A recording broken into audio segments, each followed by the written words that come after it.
Depuis les années 50, nous sommes entrés dans l'ère géologique dite de l'Anthropocène, une ère dans laquelle l'activité humaine est la principale force géologique. Or, il s'agit d'une Anthropocène péjorative. L'extinction des espèces est 100 fois plus rapide que dans l'ère précédente, et désormais, chaque année, le suicide fait plus de morts que l'ensemble des guerres sur la planète. Si l'activité humaine est la cause de cet Anthropocène, c'est donc qu'il faut revoir notre vision même de ce qu'est l'activité collective des hommes. Or, le paradigme dominant en ce domaine est le management, dont les mythes et les récits gouvernent l'activité dans des millions d'entreprises, des commerces, des prisons, des hôpitaux, universités, ONG, à travers le monde depuis presque un siècle. Donc pour vivre un autre Anthropocène, une autre ère de l'homme, nous devons donc faire un changement complet de paradigme en matière de management, de gestion, d'organisation. Pourtant, pour construire un pont, faire rouler des trains, soigner des patients dans un hôpital, explorer des fonds marins, faire de la recherche, nourrir les hommes, s'amuser, il faut bien se coordonner, se rencontrer, se donner des cadres, avoir un minimum de planification, il faut aussi échanger. Or, depuis le début de la révolution industrielle, nous avons inventé un ensemble de règles, de pratiques, de récits, de concepts pour orchestrer cette activité collective.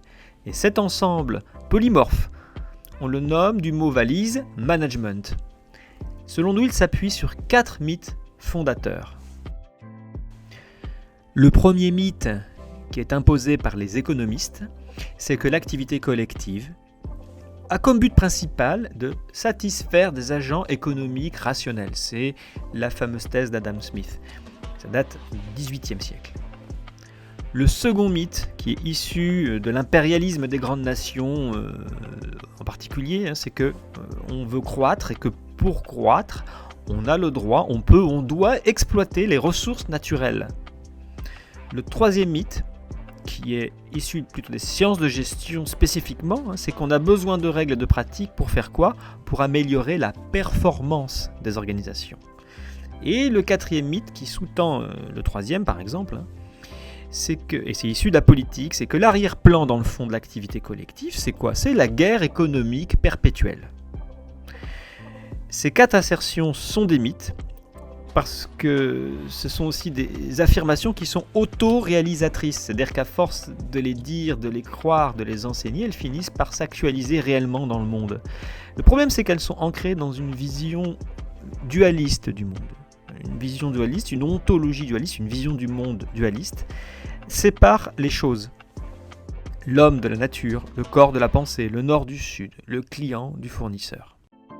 Nous, ce qu'on propose, c'est de dépasser ces 4 mythes avec le concept de pair management et de décrire un ensemble d'outils pour repenser l'activité collective. Nous ancrons le pair management dans une vision non duale du monde, dans laquelle nous comprenons qu'une femme, un homme, un plan de vigne, une entreprise, un pont, un syndicat, un Allemand, un Indonésien sont interdépendants les uns des autres, d'une part, et en plus sont des processus qui sont en transformation perpétuelle. Cette ontologie-là, cette vision du monde-là, qui est non-duale, elle s'impose d'elle-même dans l'Anthropocène, puisqu'on sait que dans cette ère géologique, la façon dont nous nous déplaçons pour aller à Dijon, par exemple, demain pour un rendez-vous, va avoir un impact direct sur les conditions de vie d'un mineur en Afrique, sur le devenir de la Grande Barrière de Corail aussi. Donc c'est pas tant une posture politique ou philosophique d'être dans la non-dualité, mais c'est simplement un alignement avec la nature réelle du monde. Le premier changement de paradigme concerne la notion d'homo economicus, l'idée que les hommes au travail, les hommes consommateurs, les entreprises sont avant tout des agents économiques rationnels, qui font des choix rationnels, dans le but de maximiser leur satisfaction personnelle. Voilà, cette idée reste encore très profondément ancrée dans nos façons de voir les êtres humains. Le problème, c'est que ce concept d'homo economicus projette l'image d'un humain qui est seul, séparé des autres êtres humains, séparé du monde et qui tente de satisfaire ses besoins. Donc il est insatisfait et égoïste dans le fond. Et le management, dans ce cas-là, sert surtout à tenter d'éduquer, et de motiver, de contrôler, voire de manipuler tous ces gens-là au travail. Nous, dans le pair management, on défend au contraire l'idée de rencontrer des êtres vivants. L'enjeu de la vie en société, du travail, de la vie collective, c'est d'aller à la rencontre de l'immense complexité des êtres vivants, à commencer par aller à la rencontre de nous-mêmes, de ce qui nous anime. Les humains, ils ont des émotions, un passé, des habitudes, une culture, une langue, un réseau, des rêves, mais ils ont aussi éventuellement une inclination profonde à prendre soin, à contribuer. Donc l'humain, que nous décrivent d'autres branches des sciences sociales que l'économie, comme l'anthropologie, la sociologie, la psychologie, les neurosciences, l'histoire, la littérature, etc. C'est beaucoup plus riche et beaucoup plus complexe que cette vision très réductrice d'un homme agent économique. Et puis, l'être humain n'est pas seul sur la Terre et sur cette planète. C'est pas le seul être vivant. Depuis très longtemps, depuis la nuit des temps, il doit sa survie au fait qu'il vit également en osmose avec des plantes, des animaux, sans lesquels sa survie est tout simplement impossible. Voilà, c'est ces êtres vivants-là aussi qu'on a envie de rencontrer. L'autre changement de paradigme concerne notre approche de l'activité collective. Souvent, nous voulons la manager. Et lorsque nous manageons notre activité, en fait, nous souhaitons améliorer la performance des organisations. Donc, on travaille pour la performance et le bien d'une entité hors de nous, abstraite, une personne morale, que nous allons réifier. On pense que cette organisation a une culture, une autonomie, on prend soin de sa structure, de ses processus, de son image, de ses frontières, et on feint de croire que nos organisations sont permanentes. Et on souffre d'ailleurs quand il faut les changer, les modifier, voire les quitter. Dans le pair management, ce n'est pas la performance qui est le but ultime, mais c'est s'organiser en harmonie. Donc, la performance, la structure, le processus, l'image de l'entreprise ou de l'organisation ne sont là que pour favoriser l'organisation en harmonie entre les femmes et les hommes qui souhaitent se coordonner dans le travail. Et on ne met pas l'accent sur l'organisation, mais sur s'organiser, le verbe. Une entreprise, c'est un processus, c'est une transformation.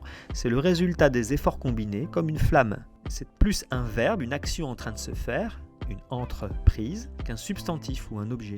Pour résumer, on peut dire qu'on préfère participer à une entreprise plutôt que de travailler dans une boîte. Entreprendre, c'est prendre ensemble. Le troisième changement de paradigme concerne le mythe de la compétition. Compétition qui mène à la guerre au final. En Occident et dans une grande partie de l'Orient, les guerres chaudes, armées contre armées, ont à peu près disparu.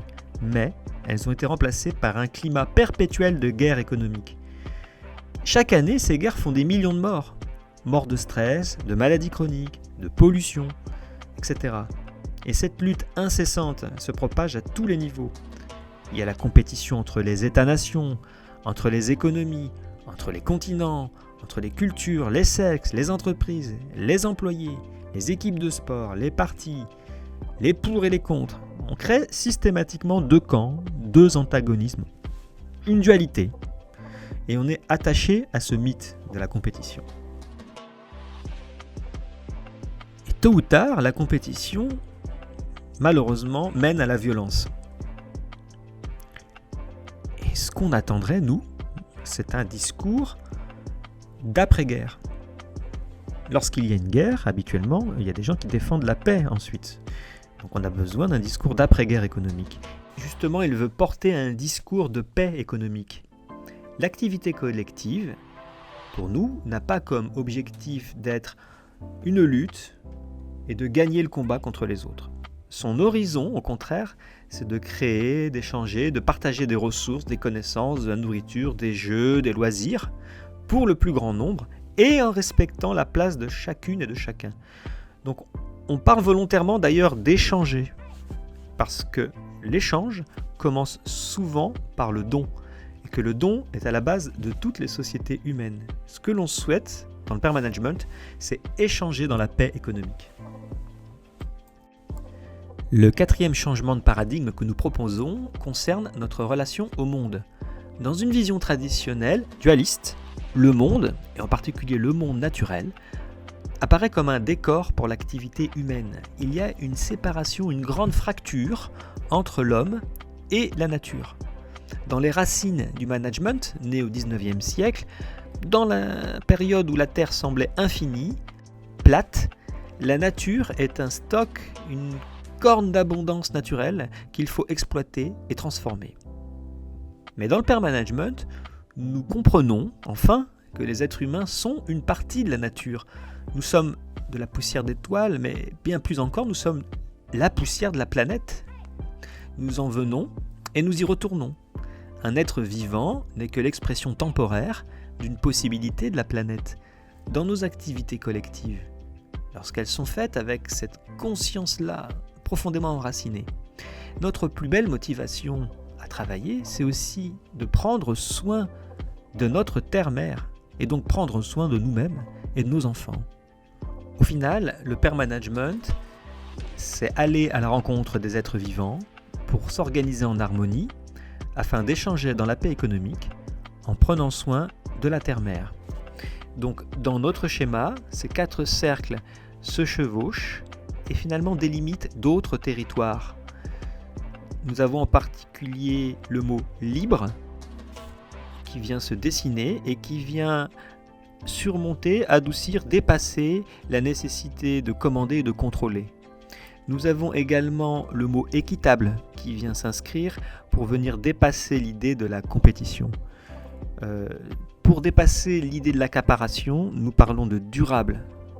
Et enfin, la question de responsable, de responsabilité, vient nous questionner sur notre envie de consommer.